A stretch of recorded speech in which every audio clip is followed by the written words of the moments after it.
Okay, so I have a better idea of what the issue is now. After talking to you guys about it, it actually kind of reminds me of how the territories in wrestling worked back in the '80s, where there was this thing called the National Wrestling Association, which would book shows for people in their territory, and if the people didn't pay a fee in order to run in that territory, then the NWA would just say, no, fuck it, you can't work in Georgia this year or whatever, so it's like that, where it's like they're being forced into signing these contracts, which are going to make Ticketmaster excess money by, like, fees and topping charges and stuff like that. And if they don't do that, then they're not even going to have the opportunity to play shows, right? Like, that's really the big issue, unless they set up everything individually. But then you have, like, such a harder time, and then a lot of those venues won't work with them because those venues have contracts with Ticketmaster that are exclusivity contracts, right? So then it's like that venue's just off the table. That is a really large problem. I agree, and that is where, like, being a monopoly just, like, fucks everybody. Like, that's why we're not supposed to have monopolies in our country. Like, they are illegal. Supposed to keep it from happening, but they let it happen anyway. Like Captain Ryan mentioned earlier. Good comment. John Oliver did a piece on Ticketmaster, and Justin Hawkins did one too. So pretty interesting videos about the whole situation. Like Ryan mentioned earlier, one of the stipulations was they can't force people to play at their venues, or they can't force people to use Ticketmaster if they're playing at their venues that they own, but they do that anyway. Yeah. So because the consequence for fee is so little for them at this point, right?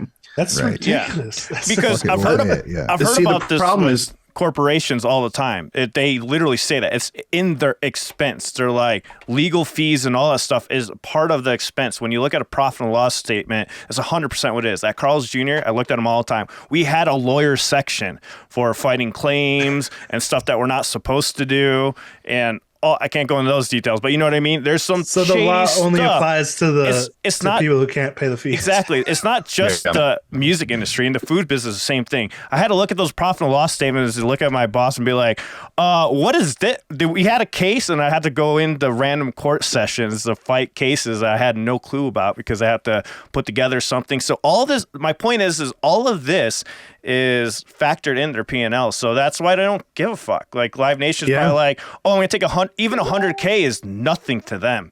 That could be literally nothing to them. It's just like a little drop over their millions and millions that they're making, you know?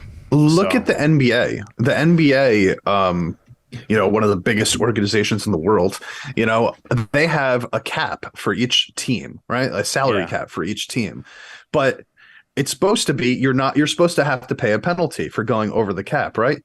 Which they do. Almost every team goes over the cap, and then they pay the penalty fee, which ends up costing less than the actual amount of money that they're spending signing extra people onto the team, right? So, like, they can go over that. They're going to spend, let's say, another $10 million on signing people, and then the going over the cap fee is going to be like $2 million or something like that. Lesson learned. No lesson learned. There's no actual ramifications for it. And I wonder if that's like, back when this started, right? Like back in 1991, right? That amount of money that was going to be a fee for having to go against this was probably a much larger amount to this business. But as the business grew, now it becomes moot, right? Now it becomes nothing. So it would have to exponentially increase as the business increased also. Like, the fees would have to exponentially increase as the business made more and more money, at least as it goes into different tiers of success rates. You know what I mean? Like, the Ticketmaster being like in the 1% at this point should have to pay the fees of, it should have increased as their business increased. Yeah. Put them out of business. Can we just put them out of business? That's a good ramification. Just take them out. Dynamic ticket prices. We can't, because we'll hurt all the fucking bands we want to see.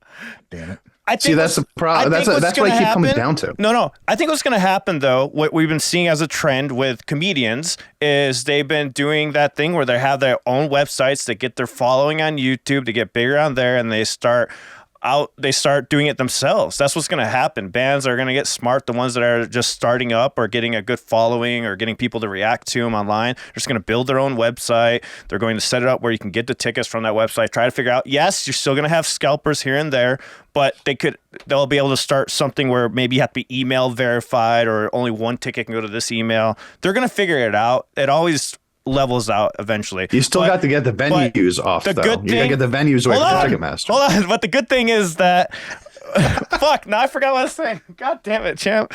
I spoke for like 0.5 seconds. No, I was going to get to the part. I was going to answer that, what you were saying. But if you see enough fans go that way and move that route and big hitters and all of them doing it all at once, it's gonna hurt them in the long run. And they won't be able to afford holding up those venues because they're going to be like, well, the companies are going to be like, well, I'm working with them, so I'll get a lot of money from them also. Now the actual venues can diversify. They don't have to rely on Live Nation, all that. Because they own a lot of the buildings, and they're smart for owning it, because if you're just going and renting, that's a whole different thing, and they have options to opt out of it. But there's another point I was going to make. If I remember, I'll say it, but... The point is, artists are going to put it in their own hands. I've seen it with comedians already happening a lot where they had a similar situation because Live Nation does do things with comedians also and other acts. It's not just music.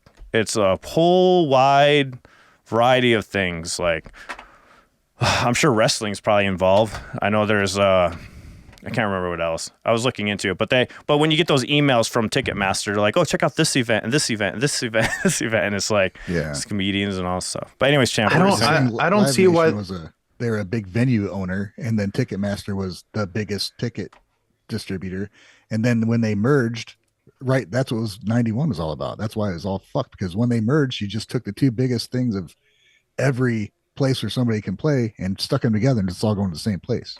Mm-hmm. And then that just made them, bigger and bigger and bigger. Yeah. And I just don't, I'm trying to think of like, what would be the benefit of each, like, because there's the different people, right? Like there's the bands, there's the venues, there's Ticketmaster themselves. Like, what would the benefit be for the venues to break their exclusivity contracts with Ticketmaster, which is probably paying them a consistent amount per year, which they don't have to worry about, and know that they're going to, make what they need to make, right? Like, unless each band individually is going to come up to them, and like, they would be going backwards in the sense that they would have to hope to break even every year, right? Yeah. Like, so these the venues are yeah. also being strong-armed, just like the artists.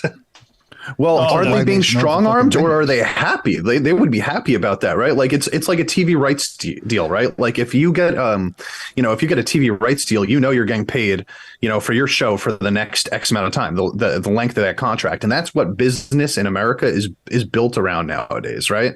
So it's like, would you rather rely on the gate of how many people are going to show up at your like show or whatever, or would you rather know I'm going to make $5 million off of this contract that I've signed this year? So like, as I totally understand what you're saying, and I'm just playing devil's advocate at this point, but like, if you're a venue owner, would you really want to go backwards and not know how much you're going to make? Not if you own the venue already, like Live Nation.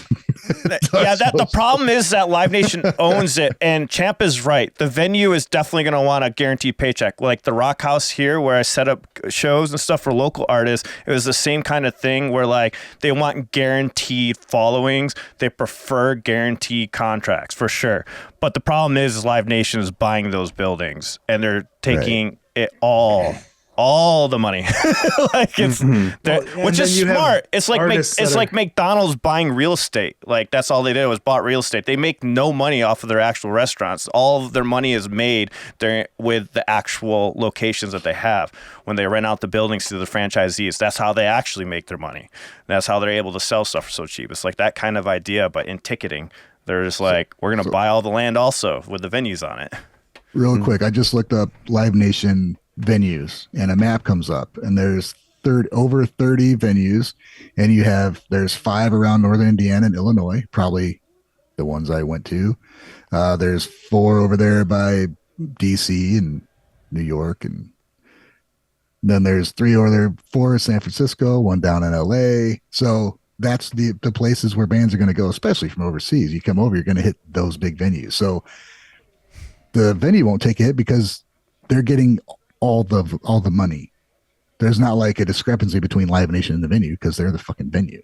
But we're already past that point, right? Like it was like somebody owned that venue before Live Nation decided to buy it, right? Like that. It's not like Live Nation built it.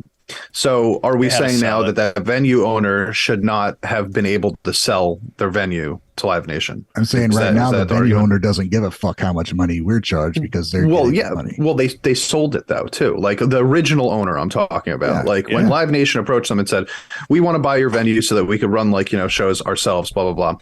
Should that owner not have the right? I got an answer for you to say yes. All right, champ. So that's a really good point. Should that be part of the whole monopoly clause then, right? Owning a certain I think amount of it is. land? It's supposed to be, right? Like I wonder because how did McDonald's get away with it? That's a small monopoly itself. They're like the biggest landowner or something, like worldwide. I got if I'm 5 not other mistaken. burger joints in town I can go to though. Right, but there's that's other true. options. But there are other yeah. venues also that are not owned by Live Nation that you could go to. It's just that the bands that we want to see aren't going to be there because okay, but how do they look at it though? Do they look at all the live venues and see what percentage? Is that how they figure out the monopoly though? Like, is that how they figured out if that's too much land? Because we got to take in all the venues, right? But do you include all the smaller ones? Because Live Nation's not going to give a fuck about the smaller ones, right? Because they're not really making that much money, or they're not going to put those bands in there. They probably just looked at the numbers and said, this venue made this much money this year. This is the most. I want that one. He had a percentage somewhere in his video, like 80% or some shit of where bands play is all owned and ran by them, their ticket and distribution and everything. That's a bit much. You can't get away from it, It all feels like really kind of dirty. You know what I mean? Like how it's all happening. But I keep coming back to like, okay, what about the other people that are making money off of this? Like the venue owners that sold their venue to Live Nation. If somebody else approached them, let's say, right, like some rando and said, "Hey, I want to buy your venue. I'm going to give you $8 million for your venue." You'd absolutely do it. Right. Sure. But then let's say Live Nation approaches you and says, "We're going to give you $25 million for your venue." As that owner, what's your move?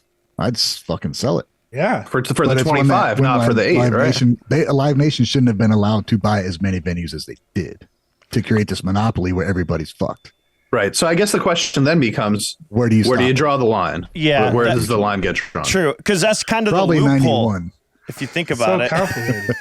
Where the biggest ticket distributor and the biggest owner wanted to buy into each other so they could fuck everybody over, and the government's like, okay.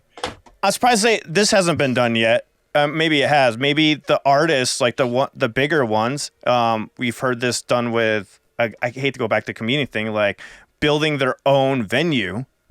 There's that too, and like doing stuff for the music community in general, making it a musician-friendly kind of thing. But what percentage of artists can afford to do that? I know. That's my main problem with this whole thing is that the main draw and what keeps these people in business is the But that's what I'm saying. Like, if those bands and artists do that for the smaller artists, if they want to curate a musical generation, like those bands. That's why it's nice to have Taylor Swift in. Like Taylor Swift, Avenged Sevenfold, they're way bigger than the vast majority of bands out there. They can afford to speak up. They might be able to afford to build a venue. Who knows? Yeah. But bands like that struggling to break even just to go on tour. Yeah. They're helping Ticketmaster make money, but they're not getting any of the reward. Yeah.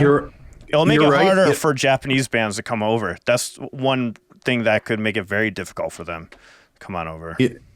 Captain Dusty says a ticket selling company just shouldn't own venues. As simple as that. And you know what? Honestly, that is it. You're right. Conflict of interest. If we want to get to the root of it, we could just say that would probably fix the vast majority of these problems.